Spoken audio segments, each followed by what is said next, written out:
Olá pessoal, então vamos a mais um vídeo sobre religião e espiritualidade. Esse é o 21º e quem não assistiu os outros, volta lá na playlist Religião e Espiritualidade e vai assistindo paulatinamente, porque eu estou tentando manter um fluxo, um fio, dentro do possível, do assunto de desconstrução dos textos religiosos, da religião enquanto sistema, enquanto caixinha, para trazer à luz um caminho mais efetivo, mais eficiente para a espiritualidade, ou seja, para a luz, para o seu eu, para a sua expansão, para a sua consciência. Tá? Então, quem não assistiu os outros, é só pegar na playlist, que está tudo arrumadinho, e você vai assistir os outros anteriores, 20 outros anteriores. Nesse vídeo, eu vou começar com uma palavra de Moria, né? Não só justificando, mas explicando essa minha postura. Por que desconstruir esse paradigma? Qual o sentido disso? Ah, Cristina, muitas pessoas se sentem desamparadas, se sentem mal quando você desconstrói a religiosidade. Bom, no primeiro momento, todo o ego vai passar mal. O meu passou mal. Parece que é um fenômeno realmente coletivo, até que começou no século XX, quando as verdades começaram a aparecer, quando a ciência começou a revelar algumas coisas. Não digo que a ciência totalmente ela está revelando verdades. Ela desconstrói um pouco. Tem muito mais ciência a favor de um sistema, de um capital, porque ela precisa de dinheiro para poder fazer suas pesquisas. Então, quem paga, direciona.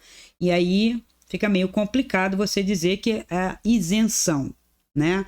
Ele é obrigado, ele se vê obrigado a dar alguma resposta para aquele capital, né, que o sustentou. Claro que algumas outras coisas podem ser feitas, vai depender de cada cientista, de cada lugar, de cada proposta, né? Então, esse desconforto, ele já começou até com a filosofia da existência. O existencialismo já veio trazendo um questionamento e um desconforto muito antes da Segunda Guerra Mundial e muito mais após a Segunda Guerra Mundial. O fluxo da consciência, o pensar que existe uma consciência e uma outra coisa em você que age de uma outra maneira, já vem do final do século XIX.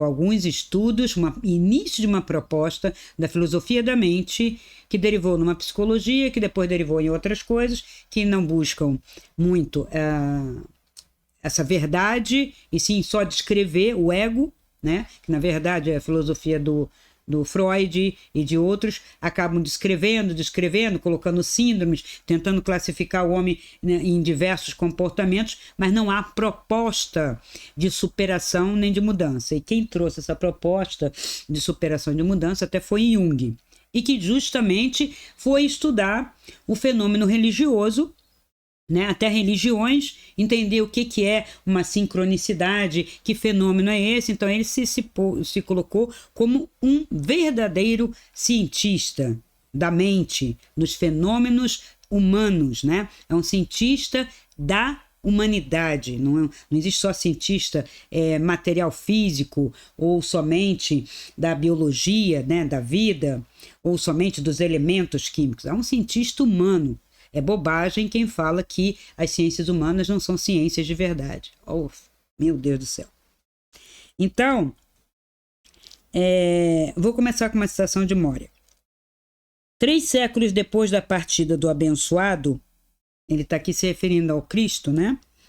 Seu ensinamento já estava cheio de disputas religiosas. E sim, é uma das propostas minhas de mostrar esse histórico da formação dessa igreja que não foi fundada por ele. Ou seja, ele, a luz, ele trazendo a verdade, né, um caminho de verdade para uma vida verdadeira aqui, não além daqui, mas aqui. 3 séculos depois já estava uma bagunça. Diversos discípulos, cada um falando uma coisa, discípulos, apóstolos, apóstolos dos apóstolos, e aquela coisa de parece telefone sem fio, né? Quem conta um conto aumenta um ponto, só que aumentaram e às vezes não só aumentaram, mas deturparam. Então Moria vem resgatar essa ideia, que é uma ideia já de alguns historiadores, não são todos, alguns. Então, seu ensinamento já estava cheio de disputas. Não havia passado um século e o cristianismo já manifestava uma intolerância extrema. E não era para isso. Não entendo. Nem Moria, nem ninguém que estiver fazendo um caminho sensato, equilibrado pela verdade, e até mesmo considerando a lógica, como é que um líder, né, que prega amor, verdade, vida, vai estimular ou inspirar guerras, disputas, assassinatos e etc. Porque houveram e durante muito tempo, não só 3 séculos depois. Por quê? Eu tenho uma possível explicação, mas deve ter várias, né? Uma delas é que ele não fundou igreja nenhuma e esse acordo feito a partir de seitas que falavam em nome dele, que eram judaicas, junto com uma visão romana bélica de império, né? Deu essa feição a essa religiosidade, a essa seita que se tornou religião, que se tornou do império. Então, é uma filosofia judaico-romana e com pinceladas de filosofia grega. Pinceladas. Tá? Que isso vai alternar durante o percurso da igreja, onde vai entrar um platonismo, vai entrar um aristotelismo, um estoicismo, foi e voltou, um epicurismo. Então, ela é mesclada, né, da base lá da filosofia ocidental, que é a Grécia. Tá? Então, não havia passado um século, o cristianismo já manifestava uma intolerância extrema e a última proclamação de Maomé era levada ao fanatismo. Então, ele está aqui falando de que líderes, às vezes, religiosos, vêm colocando uma postura de caminho, de verdade, de iluminação de vida aqui e o ser humano se bloqueia e faz a bagunça e começa a disputa, começa a ansiedade. Não é como eu entendi, não é como eu entendi. As disputas religiosas destruíram o sentido total do ensinamento. Por isso, nós agora convocamos a uma tolerância especial. Rejeitamos as disputas. Perguntarão como proteger o ensinamento sem responder aos ataques. Né? Então, assim, às vezes estou fazendo um trabalho apenas de mostrar, de desconstruir, de limpar, de tirar tudo que não é religião, que não é luz, e as pessoas vêm em disputa, em ataques. Como responder a isso? A melhor defesa será o desenvolvimento da ação contínua numa direção não hostil. Então, eu não discuto doutrinas nem teorias. As pessoas vêm a mim, às vezes querendo discutir, ou dizendo, que pena, que isso, que aquilo. Eu não vou parar, eu vou continuar com a minha proposta. E cada um tem a liberdade de seguir a sua. Se incomoda, tem alguma coisa ali que mexeu com você. Porque eu estou falando de espiritualidade, de luz, a partir de vida mesmo, a minha vida concreta, uma espiritualidade de vida caminhando na direção da verdade. Me baseio em líderes verdadeiros e não em interpretações de sistemas ou de um padre que fez o juramento não ao Cristo, mas fez o juramento à igreja. A igreja não é o corpo do Cristo. Isso é outra falácia. Que de falácia a gente está cheio, né? Então, a melhor defesa será o desenvolvimento contínuo de da ação numa direção não hostil. É possível destruir as afirmações hostis pela criação de novos baluartes, que são os paradigmas. Estou desconstruindo um paradigma limitador, às vezes mentiroso, falacioso, oportunista, tem uma série de questões, né? Ninguém pode esquecer a história aqui, né, de tudo isso. Então, historicamente, a gente já tem todos os motivos, razões e explicações, e a gente vai colocando uma visão privilegiada a partir de uma experiência de luz, né? Depois que eu comecei a falar de bolinha de luz, acho que todo mundo está começando a se dar conta de que também quando sai do corpo é uma bolinha de luz. Só que eu não disse que isso era o tempo todo, tá? Vós sabeis que nós não evitamos os inimigos, mas não se deve desperdiçar a sua própria força com eles, tá? Por isso que eu digo, discutir com doutrinas, essa palavra, e eu desconstruo a palavra mostrando o significado real dela, porque até mesmo em termos de literatura, gente, em termos de arte, o artista, o escritor, ele busca, às vezes, dar um significado fresco, resgatando o significado anterior. Eu posso dar exemplo na filosofia do Heidegger, né, que foi resgatar o sentido original das palavras lá no grego, porque ele sentia que a palavra já estava poluída de tantas interpretações, não científicas, não filosóficas, mas do povo, usual. O povo começa a usar, tá bom, Vox Populi, mas só que a Vox Populi às vezes inventa uma coisa que não tem nada a ver. E nós precisamos de uma linguagem de entendimento, de um horizonte de comunicação possível. Se cada um falar de um jeito, falar, esse é meu idioma, daqui a pouco a gente não se fala mais, vira Torre de Babel. A gente precisa de um horizonte de comunicação possível. E este horizonte de comunicação possível começa com a manutenção e o culto de uma linguagem standard, ou seja, comum para todos, ainda que no meu cotidiano eu possa falar de outras maneiras, usar a linguagem local, regional, mas para eu expor, para eu escrever conteúdos significativos de verdade que eu quero esclarecer, eu tenho que usar uma linguagem um pouco mais comum às pessoas, comum nesse sentido, de um horizonte de comunicação possível, tá? Segundo o filósofo Habermas. Tá? Então, esses paradigmas, eles ruirão, os antigos paradigmas, para dar surgimento a um novo paradigma, ainda paradigma, pode ser que seja ainda um paradigma, não estou dizendo que não seja um novo paradigma, mas um paradigma maior, mais ampliado, sem tanta limitação, considerando como ponto fulcral a consciência, a luz, sabe? A expansão dessa consciência. Então, pode ser que mais tarde, daqui, sei lá, 1 milênio, vamos descobrir que isso é pouco, que podemos ampliar mais. Calma, estamos indo nessa direção. E isso se dá paulatinamente, mas não se dá amarrando, fechando, e sim sempre abrindo. E é isso que eu percebo que é a insegurança do todo ser humano, a maioria dos seres humanos, porque bota a máscara egóica e a vida traz essa incerteza, né? Essa dinâmica, essa mudança, e as pessoas fecham em caixas.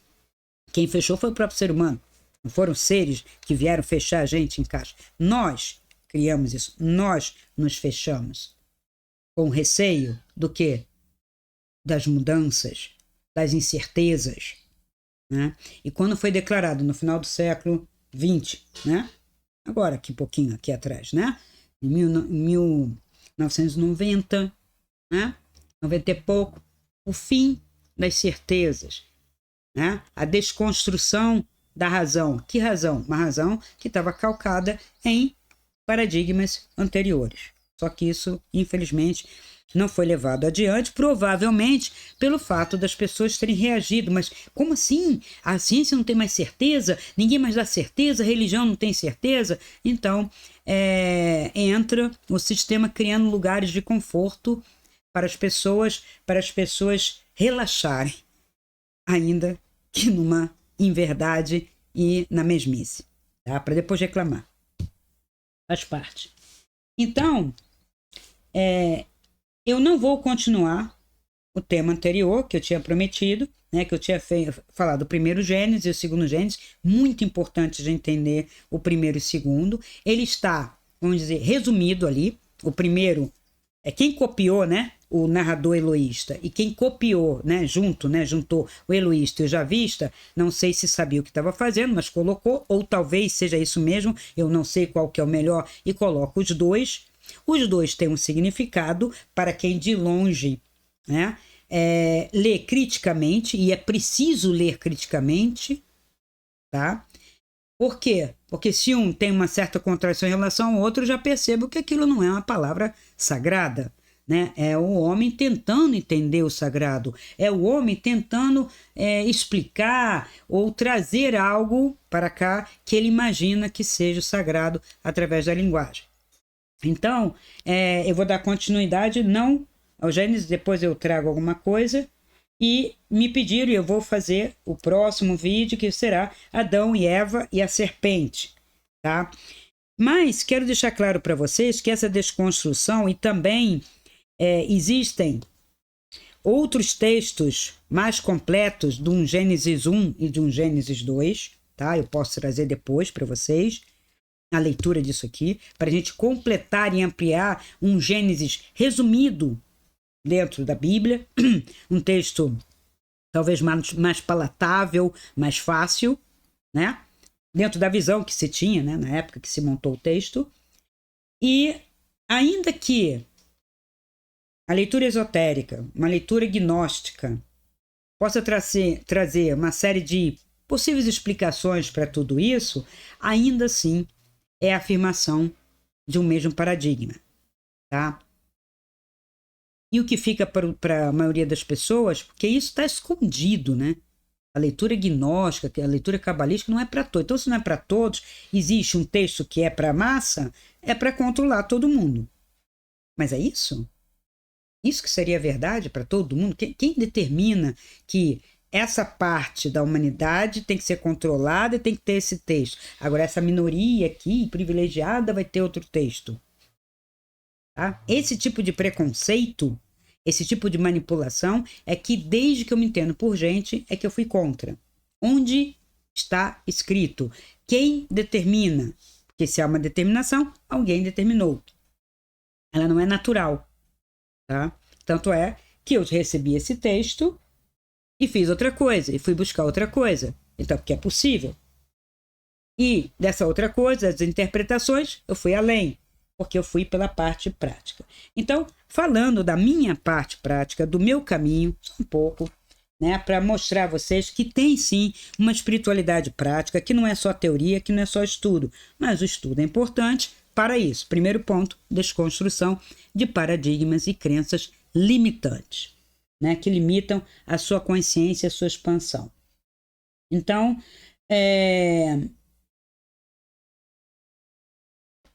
deixa eu ver aqui mais um tópico para trazer para vocês, para eu não me perder, muita coisa. Então, o primeiro ponto. Eu não posso dizer que quando nasci, porque não chego a tanto, né, de lembrança, né? Mas desde muito nova, eu nunca considerei os fenômenos que aconteceram comigo como fenômenos especiais, como um dom meu. Sim, são fenômenos extrafísicos, metafísicos, paranormais. Por quê? Porque o paradigma diz que é só aqui. Matéria aqui, vivo, não falo com nada de outra dimensão. Mas isso foi colocado. Até então eu não sabia, mas se acontecia comigo e eu me sentia normal, falava normalmente, aprendia normalmente, me comunicava normalmente, por que eu ia me achar doente ou anormal? Ou especial? Não, nunca me considerei assim, tá?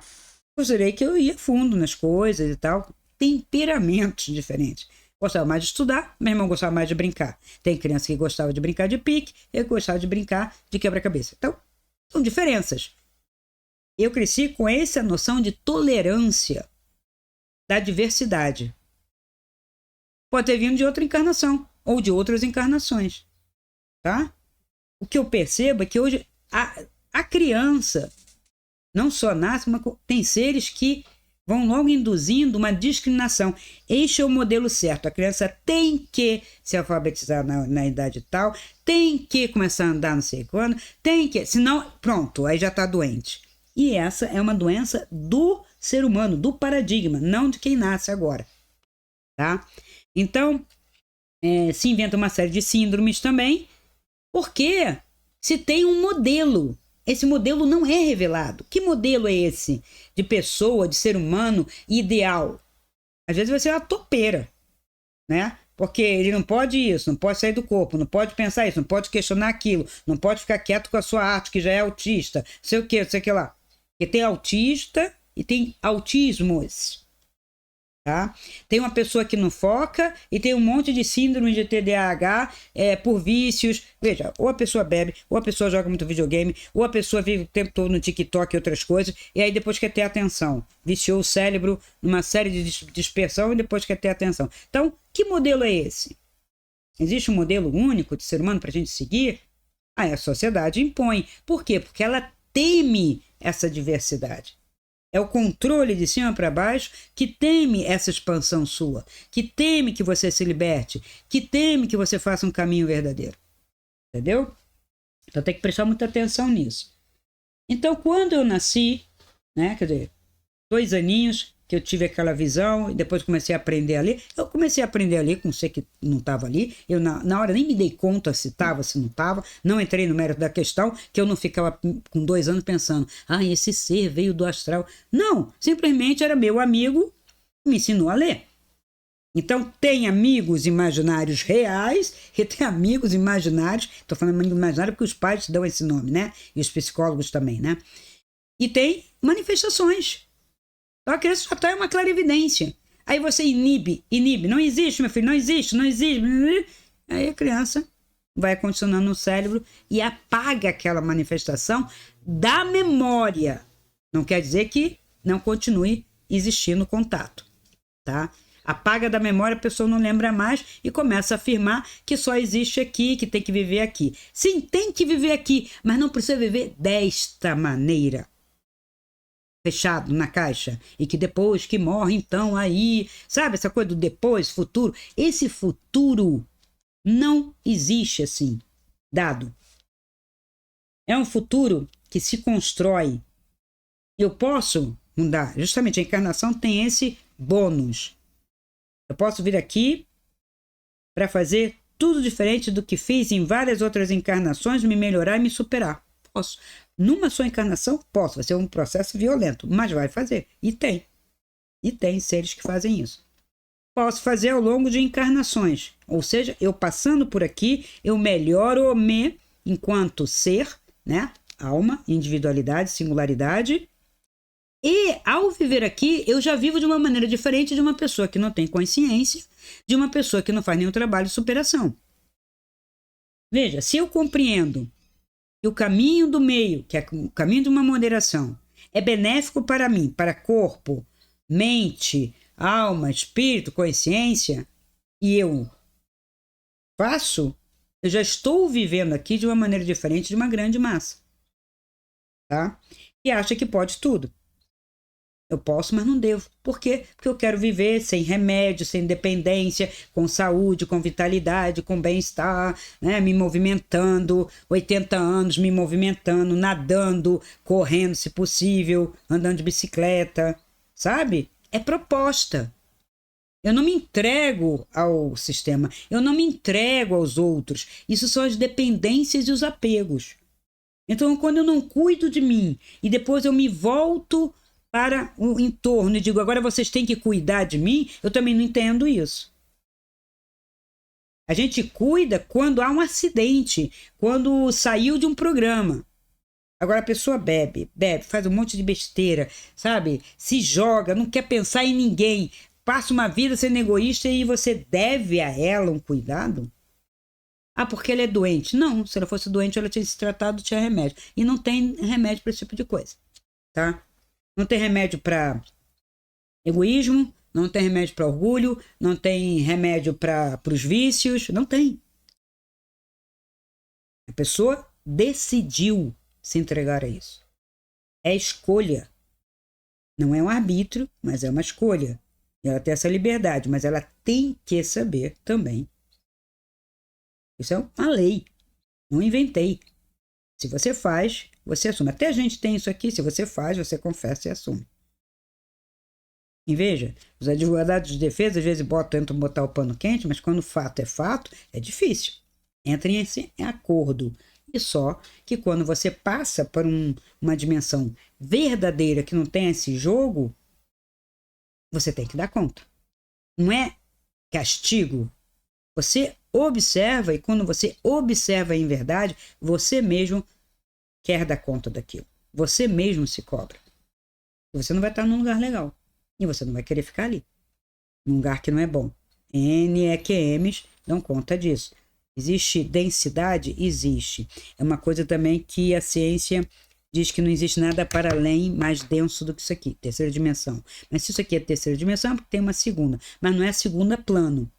Tá? Por isso que não pode confundir a noção, né, dessa verdade, desse estudo metafísico, com propriamente a física. A física diz: primeira dimensão é um ponto, segunda dimensão é um plano, e a terceira dimensão inclui a profundidade. É o que nós estamos vivendo. Uma quarta dimensão, segundo agora a física, seria quando eu considero o tempo também. É uma dimensão tempo. O tempo seria, então, um fator. Eu também não concordo muito com isso, mas tudo bem. Estou falando da física, né? A física concorda, né? E a quinta dimensão seria dobrar tudo isso. Aí começa um dobra, dobra, dobra, dobra, como se eu pudesse pegar o universo e sair dobrando para ter as dimensões. Essa é a explicação que a física dá. A minha vivência, o meu estudo, mostra uma outra versão de primeira dimensão, segunda dimensão, terceira dimensão, quarta dimensão, quinta dimensão, sexta, e só para acompanhar a partir daqui. Existem dimensões mais densas, que é a nossa, sim, onde você não consegue nem respirar, onde é sufocante, é escuro, é pesado, é denso, é como se você tivesse, sei lá, que andar embaixo da terra, vamos dizer assim, né? Escuro, denso, fétido. Ah, mas você sente cheiro? Sim. Há cheiros até uma certa dimensão. Depois, não. Aí depois é outra história. Enquanto eu estou próximo a esse corpo, em dimensões acima, em dimensões abaixo, e os 5 sentidos ainda estão atuando. Tá? De uma outra forma até. É possível sentir seres extrafísicos aqui. Então, se é possível sentir aqui, é porque existem esses cheiros em algum outro lugar, outra dimensão. Tá? Então, considerando o meu caminho prático, a minha experiência, aos 2 anos aprendi a ler. Tá? Quando minha avó descobriu, eu já falei, houve uma surpresa, entrei na escola, já estava adiantada. Provavelmente ele não me ensinou só a ler e escrever, me ensinou umas outras coisas, tá? Que eu já sabia contar, já sabia multiplicar, já sabia somar, aquelas coisas mais básicas. Aí, quando eu fui para a escola, marquei um pouco de tempo lá na escola, fiquei lá, né? Tipo, marcando touca, como o pessoal falava antigamente, né? Porque eu não fiz nada, eu não aprendi nada mais. Eu ficava lá, brincava, tinha dificuldades, né? Que dificuldade? Relacionamento, porque minha cabeça estava longe e a cabeça da maioria estava sempre no mesmo nível. Aí depois fui para outra escola, quando então se descobriu que eu tinha esse conhecimento além. Foi uma professora e falou: não dá para ficar com ela nessa série. E aí eu fui fazendo, né, aqueles movimentos, né, passar, né? E o Brasil não dá muita importância aos superdotados. Isso não tem. Não sei se hoje tem ou outra escola, mas mesmo assim não é um movimento, porque há um certo preconceito também, tanto do menos quanto do mais. Tem essa normice que é terrível no Brasil, né? Então, os fenômenos ainda estavam presentes, né, de contato, e depois quando eu fui operar a garganta, eu saí do corpo, para mim era normal. Naquele momento eu não pensei que eu tinha morrido. Quando foi que eu pensei que tinha morrido? Aos 10. Por quê? Porque quando eu fui contar do meu fenômeno da cirurgia, houve uma repressão. Isso não existe, você só sai do corpo quando morre. Aí eu falei, que estranho, tá? E eu fiquei com aquilo, mas não ficou muito concreto, porque a experiência era muito real. E aí, a primeira vez que aconteceu, deu boom, cansada, saí do corpo, como eu já disse. Eu falei, morri e voltei. Só que esse morri é o que todo mundo fala, quando sai sem a informação, sem o estudo, sem fazer o curso, né, do Valdo ou outro para sair, vou sair em astral, quer dizer, quando acontece com você, você fala aí, morri. Você tá no hospital, por isso que se chama EQM. Ih, morri, tô lá no teto, tô vendo os médicos, e já fui. Por quê? Por causa do paradigma. Você vive na matéria até o fim, quando a morte chega para te pegar, aí você deixa o corpo, crema o corpo, e aí você vai para, sei lá, para algum lugar. Vira uma alma, um espírito e vai para algum lugar. Isso é um paradigma até hoje, né? E de várias religiões. E o resto é materialista, nem isso tem. Os materialistas, agnósticos, ateus, não sei o quê, aqui, papum, acabou. Não sei nem o propósito de viver uma vida aqui acabou. Carbono. Eu sou um carbono. Eu vou ficar na Terra. Se não tenho consciência, se não tenho transcendência, aí sim não tem sentido. Mas com essa experiência, né, primeiro aos 6, depois aos 10, aquilo ficou mais forte em mim. Peraí, não é bem assim, até porque uma pessoa, eu fui contar e uma pessoa me respondeu, sim, é possível sair do corpo. Você sai? Às vezes. Então tá. Não tinha muito diálogo, não tinha muito argumento, 10 anos.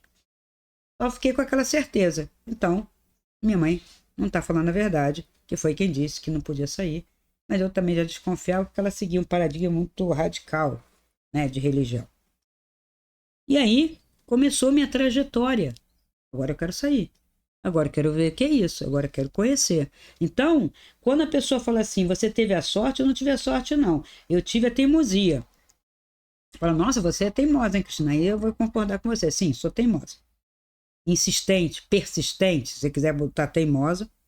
Mas eu sou persistente e eu considero o fenômeno. Qualquer fenômeno. Até para dizer se o fenômeno é falso ou verdadeiro, você tem que considerar o fenômeno. Então, se você vê uma série de drones no céu, você fala, nossa, olha, tem um dragão no céu. Não, é um drone. Mas considera que tem alguma coisa no céu, é o fenômeno, e aí você vai ver que fenômeno é esse. São vários drones fazendo de conta que é um dragão. Mas não se iluda. Aquilo é um holograma. Aquilo são drones. Considera o fenômeno, examina, e aí você vai ter certeza. Não considerar o fenômeno é mais fácil de ser enganado também. Tá? Então, eu comecei a estudar. E por onde estudar? Todo mundo dizia que era pela Bíblia.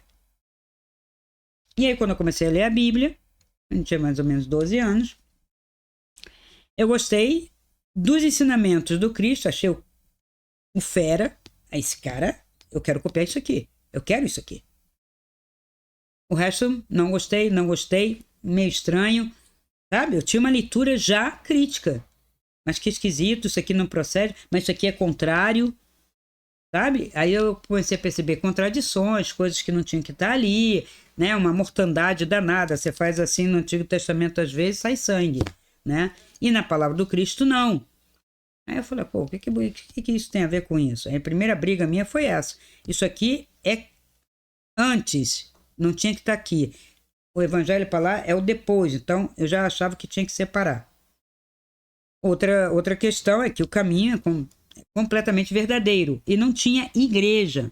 Mas qual é a igreja verdadeira? Não tinha. Não tinha. Ele falou que não existia isso. Então, eu falei, eu preciso dessa verdade. Eu sou o caminho, a verdade e a vida. Então, eu preciso dessa verdade. Para caminhar, preciso de verdade. Eu vou obter uma vida verdadeira. E ele diz isso. Né? A vida verdadeira vem da verdade. A verdade vos libertará. Eu não tenho medo da verdade. Eu nunca temi. Fala a verdade para mim. Não fala mentira. Por mais que, doa porque às vezes a pessoa fez uma coisa chocante, incomoda, mas é preferível do que qualquer mentira. Mentira não tem nada de doce, tá? A mentira é tenebrosa, é horrível.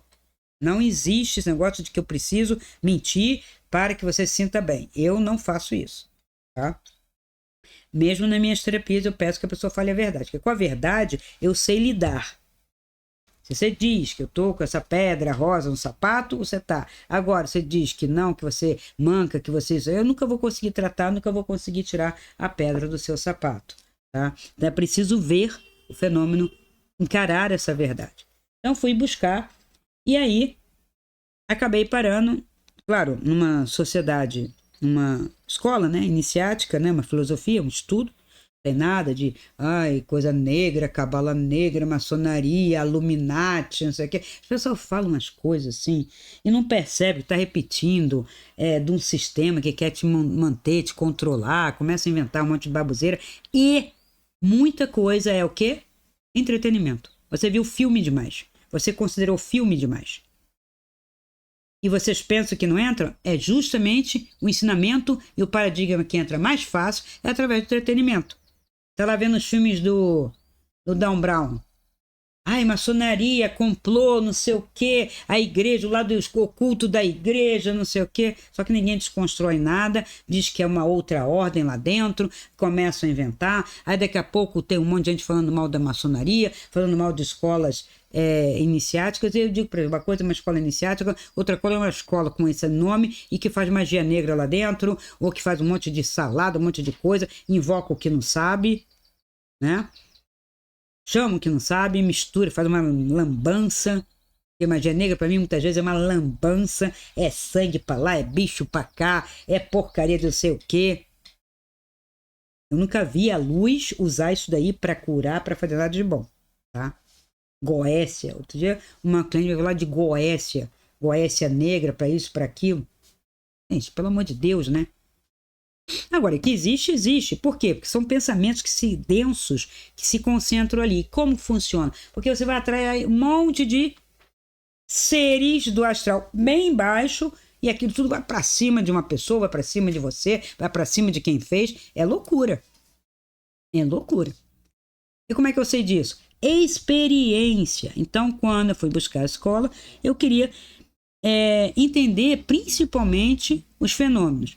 Por que eu ouvia algo que não estava aqui? Pessoas, seres. Porque eu via seres também que não estavam aqui. O que fazer com isso? Como controlar isso? Os sonhos era uma das coisas que me incomodou bastante. Havia sonhos premonitórios, havia sonhos que eu não entendia, chongas, que hoje eu entendo que é simbólico, né? Psicológico simbólico, a minha alma revelando algumas coisas. Havia sonho bobo, besta, que eu te digo que é quando você está ali, escola, estudo, sei lá, briga com o namorado ou com mãe, isso aqui, e daqui a pouco você sonha aquela continuidade, ou seja, você não soltou, né, aquela vibração, o teu cérebro começou a repetir e foi ali mesmo que você ficou. E havia um sonho que não era sonho, né, que era uma projeção, mas naquele momento eu não sabia que era sonho lúcido. Sonho lúcido pode ser experimentado, né, como uma projeção, só que como você ainda não controla, ele fica dúbio e você tem que anotar, pareceu real, foi isso, mas anota o que foi, para depois se confirmar aquilo. O sonho premonitório você tem, geralmente a coisa acontece, quando você não atua, né?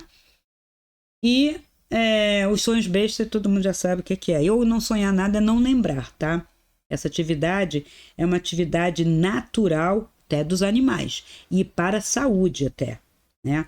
Não sonhar, não lembrar disso causa estresse e é uma das minhas preocupações e eu alerto algumas pessoas que tomam remédio durante muito tempo para dormir. Os remédios, quando a pessoa está passando por alguma coisa, vamos dizer que eles teriam a sua utilidade, tá? Eu não concordo, mas, Cristina, mas a pessoa está muito mal, não conhece, outra coisa, tá bom.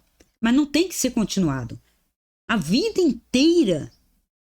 Veja, minha mãe tomou uma vida inteira, tanto é que o remédio nem faz efeito mais. Ela continua tendo as insônias, os mal-estares, porque chega uma hora que não dá nem para aumentar as doses. Porque o corpo absorve e se acostuma. E, veja, o que é natural passa a ser artificial. E aquilo embota, aquilo é pesado. Não tem uma pessoa que diga assim, toma um Rivotril e sonha a beça. Não, ela sonha acordada quando ela está voltando. Não tem sonho a beça. Aquilo desliga, aquilo é para isso mesmo. É para ir dar ressaca. A pessoa acorda pesada, não se sente bem, aí toma logo uma fluoxetina para pium, né? Ou uma outra parecida, né? Prozac da vida, para né? Oba, a vida é bela. Aí depois, durante o dia, a vida não é bela. Daqui a pouco tem que tomar Rivotril. Ah, porque é ansiedade. Ah, porque eu não consigo engolir. Uma pessoa que tem isso aqui preso, que não consegue engolir e ninguém acha problema nenhum, essa pessoa tinha que se preocupar. Ah, tinha. Isso aqui tá preso. Tem alguma coisa atrás? Isso aqui tem um chakra, inclusive. Então, como assim eu não consigo engolir e eu tenho que tomar Rivotril? Mesmo que o Rivotril relaxe, né? E ele consiga comer e engolir, ele tem que resolver isso, porque daqui a pouco esse Rivotril não vai fazer efeito e ele vai estar com problema, às vezes até pior, poderia estar resolvendo. Ah, eu fiz vários exames e não é físico, Cristina. Então, é mental, emocional ou para além. Extrafísico. Tem que examinar, tá? Então, e práticas que eu fiz, né? Eu tinha os estudos, eu fui ler alguma coisa, aí vi que tinha uma visão diferente da Bíblia, que havia mestres, né? Seres iluminados que eu podia contatar, e aí, até então, eu tinha estado fora aos 14 anos, mas não sabia o nome do mestre, mas fiquei feliz de saber que eu estava encontrando algum mestre que, né, que era iluminado. E o que ele me ensinou? As coisas espirituais, esotéricas? Eu não sei, gente. Não posso dizer que foi dessa maneira de paradigma. Vinha uma ética com tudo, mas ele me ensinou muita coisa que ia me ajudar a minha continuidade da minha trajetória aqui. Ele me adiantou uma série de coisas. Eu aprendi uma série de coisas. E ele me explicou coisas que eu não posso nem, não dá nem para dizer, porque nós não chegamos nesse ponto. Nós estamos chegando. Ele me ensinou coisa do DNA que nós estamos engateando para começar a certificar isso. Então tem coisas que não dá nem para dizer. Então foi um ensinamento assim que eu falo de blocos de pensamento, de uma adiantado, é como se eu tivesse voltado para trás. Isso eu sempre tive essa sensação, que voltar da projeção astral era voltar para um passado, né? Assim, eu tô aqui ainda, era um ainda mesmo. Não ainda que ainda estou existindo e quero morrer. Não, um ainda em termos de atraso de pensamento dessa terra. Mas eu sei que tudo isso vai caminhar para frente, que vai caminhar, vai se expandir, é melhor que demore, né? Esse tempo aqui demora. E tem os desvios, o pessoal atrapalha, desvia para cá, desvia para lá, em vez de nós irmos numa linha reta. Então, exercícios que eu fiz, muita respiração. E é muito importante as respirações. Posso trazer, se for de interesse, né? Um estudo só sobre as respirações. As respirações atuam em diversos centros, atuam no cérebro. Nossa, é fantástico. Tem uma série de benefícios, até para o fígado, para enxaqueca. Tudo você pode usar a respiração. Respiração é fundamental. É o ar, né? O alento vital. Então você vai aumentar o seu processo de purificação, de oxigenação e vai melhorar uma série de coisas também. Então, muita respiração, meditação, né? Meditação de silêncio, principalmente, silenciando corpo. Seu corpo tem que ser silenciado, depois a sua parte emocional e depois a sua parte mental. E enquanto você está silenciando o corpo e as emoções, a mente está ocupada junto com você ali silenciando cada parte sua, depois cada emoção sua. E aí, quando você vai tratar dela, ela já está tão domada que fica mais fácil, tá? A mente é a última. E não tente esvaziar a mente como um buraco, né? Que é um pouco mais difícil. Direcione-a. Dê imagens para ela. Então, é muito comum, né? As meditações que eu faço, falar, abra a janela de sua mente esvazia, como isso, como que. Então, eu dou imagens para você, porque a mente funciona melhor assim do que você dando ordens lógicas. Agora você vai tirar esse pensamento e vai pensar no vazio. Esse é mais difícil, né? Porque para ela pensar no vazio ainda é pensar. Complicado isso, né? Bem tautológico.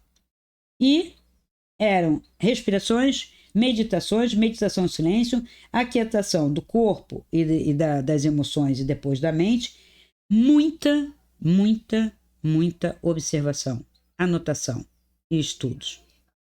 Eu li, porque eu gosto de ler, porque me dava mais elementos para fundamentar todo o processo que eu estava fazendo e que estava desconstruindo e vendo a verdade, né? Então, como é que eu fiz isso? Uma das perguntas que veio na minha live e que vem constantemente a mim Cristina, eu tenho que me dedicar só à espiritualidade? Eu tenho que ter uma missão na vida, uma missão espiritual. Eu tenho que fazer caridade para as pessoas. Tenho, tá? A palavra tenho, né? É isso que Deus quer, é isso que eu vim fazer. Não. Se sim ou se não, tem que ver. No mapa eu vejo, posso ver de outras maneiras, mas principalmente no mapa, está lá escrito, mapa transdimensional. E o que acontece? É uma interpretação errada do cuidar primeiro das coisas, né, de Deus ou do seu Pai, né, no Pai eterno, que o resto lhe será dado por acréscimo. Então, eu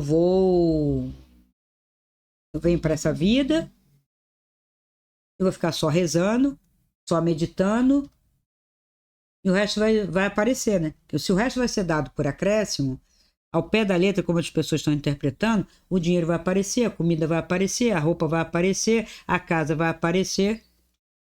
E não é verdade. E se eu estou casada?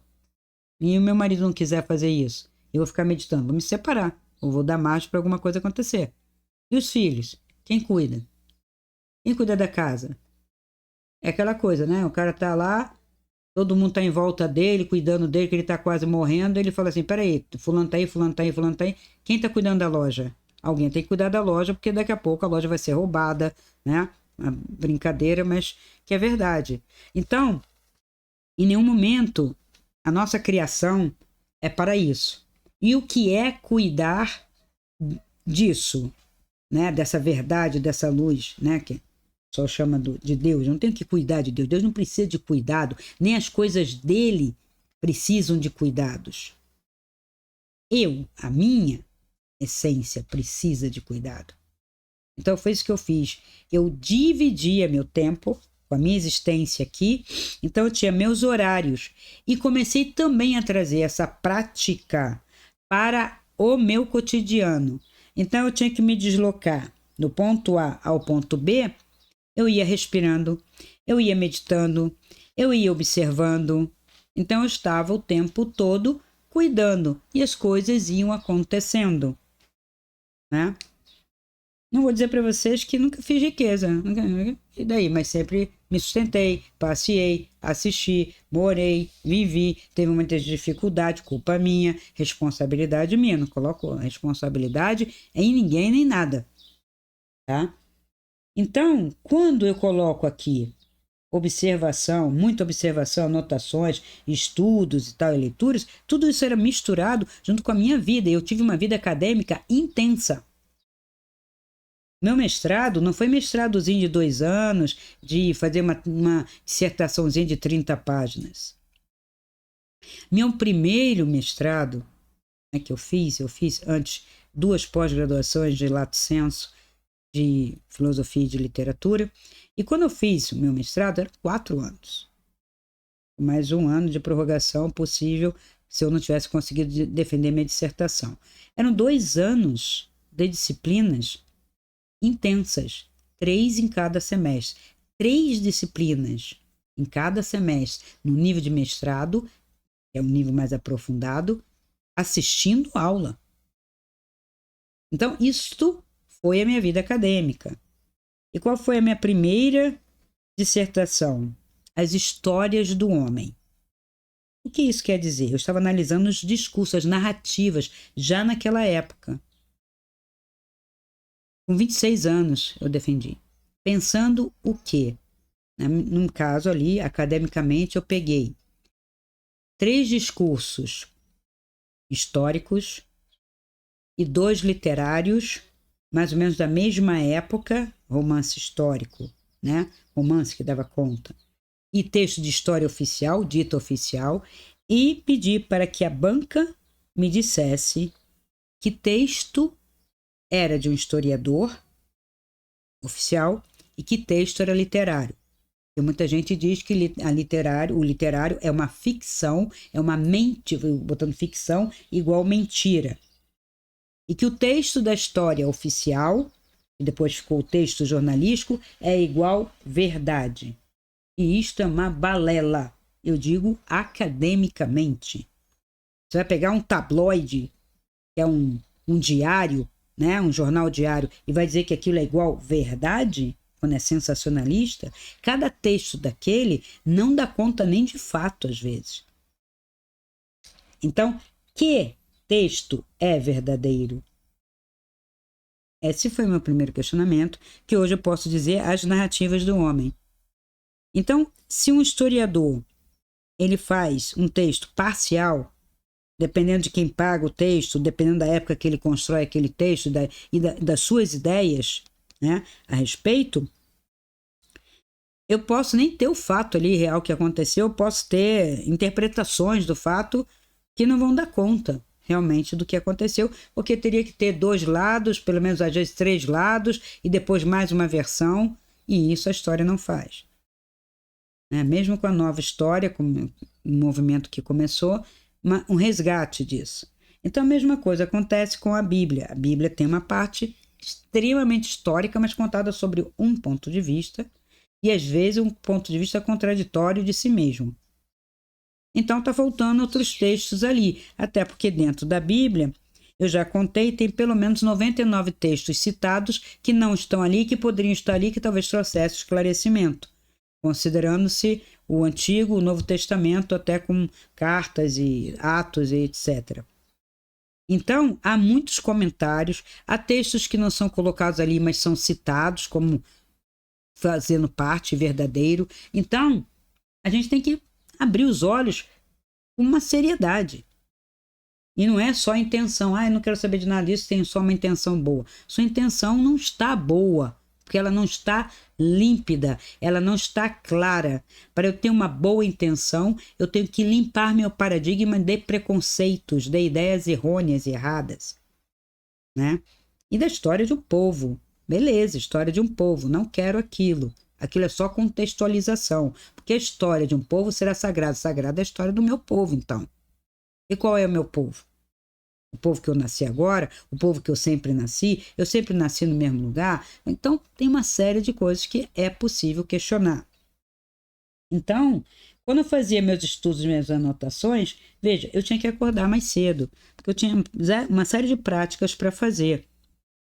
Tinha que respirar, abrindo os braços para o sol, para poder entrar mais luz, voltado para o Oriente. Então, de noite tinha alguns mantras para fazer, tinha a parte da meditação, depois que você respira, né? Então a respiração, afirmações. Então é uma espiritualidade prática e é diária, não é de vez em quando, né? Então acordar cedo, comer menos.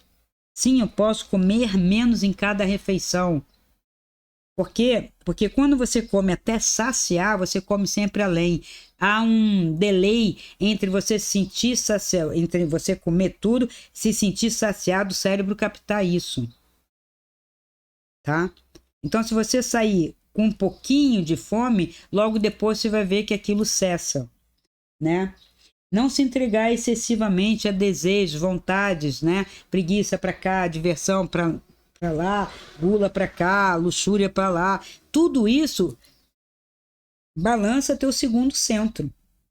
Então você está recebendo uma energia telúrica da Terra, pé descalço, respirando, trazendo essa energia, estabilizando, fazendo uma troca de íons com a Terra, né? Essa energia ela vai ter que subir para, né, ir até em cima, e vem a energia de cima, cósmica, né, do céu, celeste, o que você quiser, e vem, e elas se mesclam para dar cada vez mais energia para você, alimentando tanto o seu corpo quanto sua mente, suas emoções, trazendo uma luz para a sua consciência, iluminando aqui, que é um centro que junta as duas energias, atuando para esse alimentar uma consciência verdadeira que está acima. Isso é espiritualidade prática, exercícios de passo a passo para tudo isso tem. Eu faço uma mentoria em que eu estou dando esse passo a passo. Aliás, estou abrindo vaga para mais 7 pessoas que quiserem essa mentoria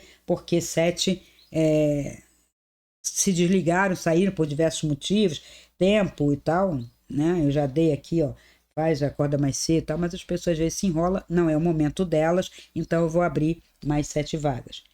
Então, quando você controla e modera, né, o que faz o caminho do meio, o segundo chakra consegue, né, ser energizado e passar energia para o seu plexo solar. A energia vital, ela vem, tá lá, primeiro chakra básico.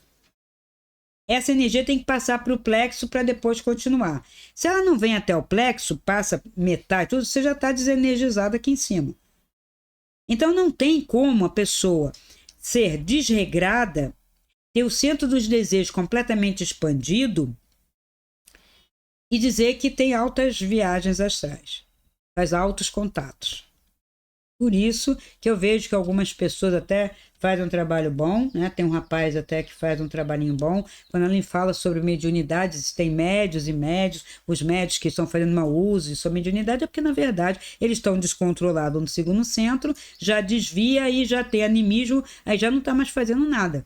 Mas ele continua sendo médio, porque todos também somos. Só que ele estava lá desenvolvendo, tentando ajudar e acabou metendo os pés pelas mãos em seus desejos mal resolvidos. Porque não basta o dom, não basta a capacidade, é preciso o caminho. É preciso você se melhorar. E eu só me melhoro numa moderação, sabe? Não preciso me expandir assim, né? De tudo um pouco, vai subindo. Aí eu passei para o plexo solar. No plexo solar, eu vou trabalhar um outro estágio meu, né? Eu trabalhei os desejos mais físicos, eu já controlei o físico está sob meu controle e não ele me determinando, não é ele que diz o que eu quero, não é ele que diz o que eu vou comer, e sim eu, com minha inteligência e meus propósitos, que digo o que vou comer, o que vou fazer, o que vou assistir, o que não vou assistir, se vou à festa, se não vou, para que beber, para que fumar, para que se drogar. Então, é a minha consciência comandando meu corpo físico. E essa energia, então, sobe e alimenta o plexo solar, e ilumina e vai tirar o quê? Vai começar a minimizar o quê? Orgulho. Orgulho, principalmente orgulho. A cobiça, a ganância. Né? Você vai soltar o apego, vai soltando. E vai chegar no cardíaco. Ao chegar no cardíaco, você vai, com essa energia, trabalhar o quê? Vaidade, egoísmo, autocentramento invertido. Você iluminando, o teu centro pode estar girando no outro sentido. Por isso que ele está perdendo a luz e a cor. Então você vai girar no sentido para fora, que é centrífugo, e não centrípeto, para o centro, não é, para fora. Tá? Então eu vou fazer para fora um movimento de amor, né? Então não vou ficar só amando, amigo, me cultivando de uma maneira egoísta, porque o egoísmo vai pedir de todos para si. E agora eu vou expandir isso, né? E também a questão da vaidade.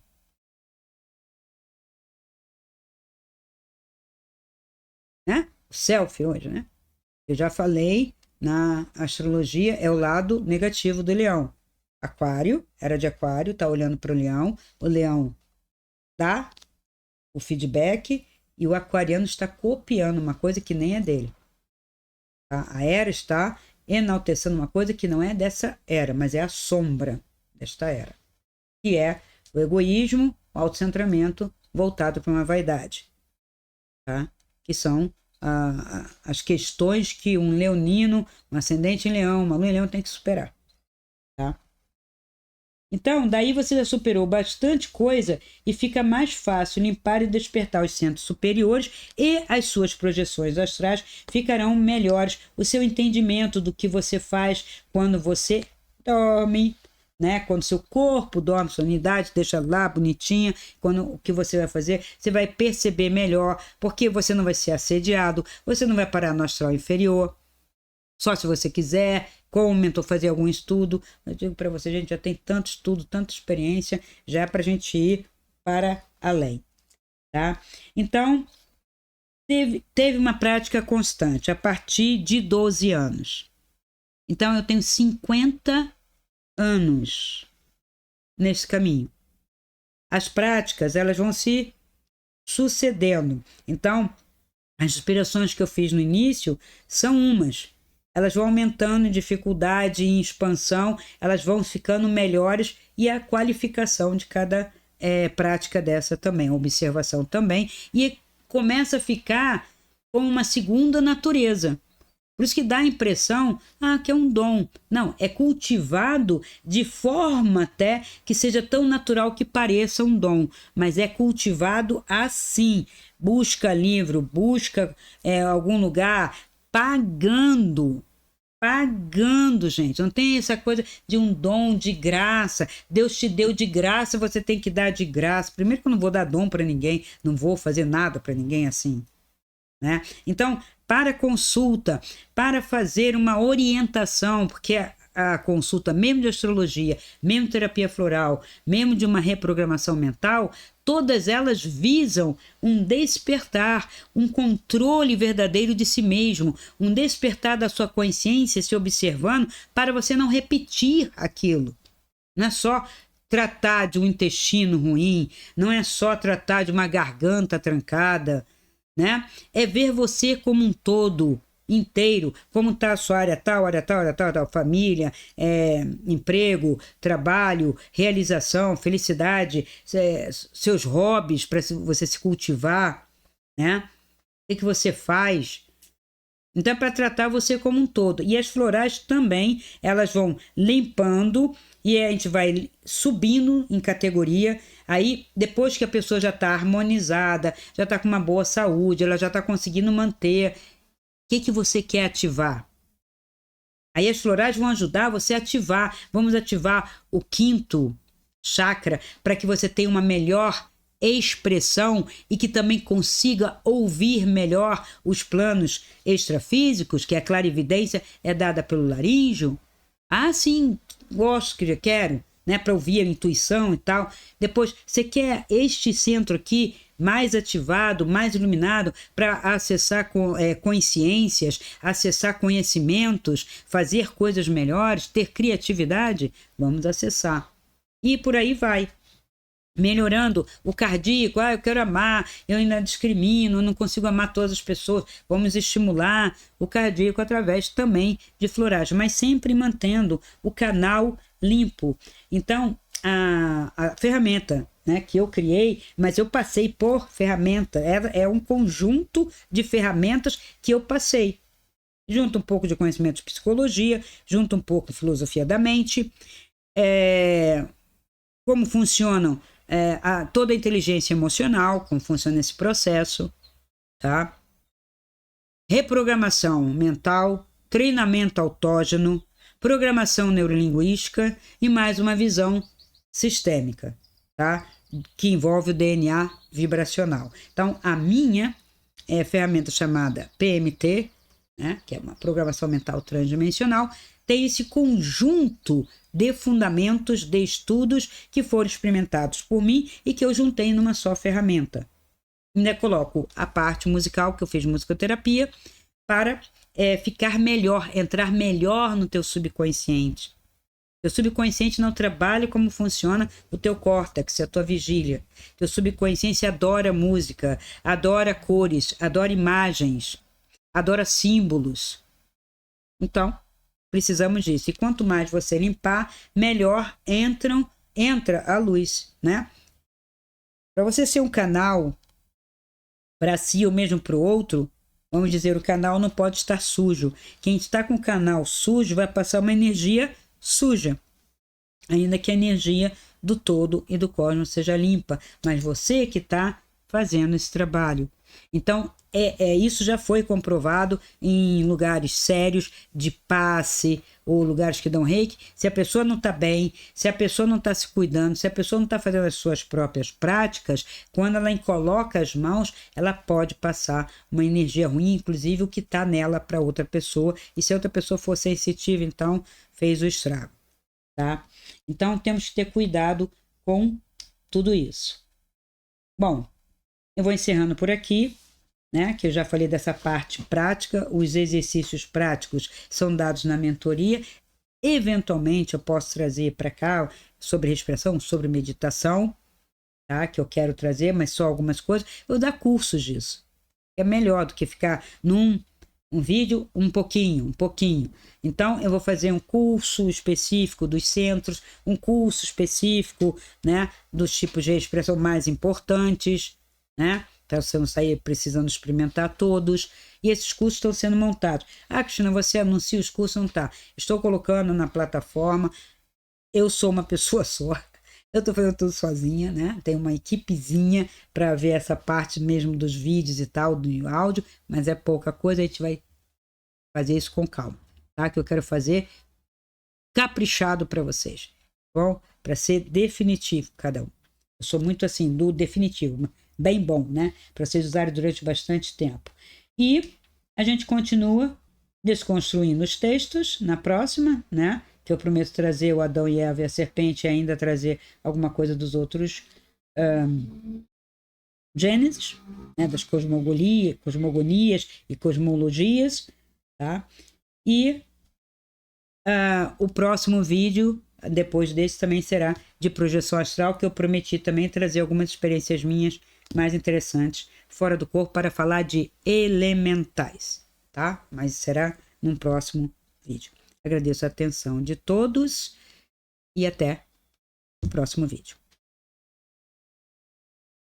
Se esse vídeo ressoa com você, dê o seu like, comente, faça sua pergunta e compartilhe.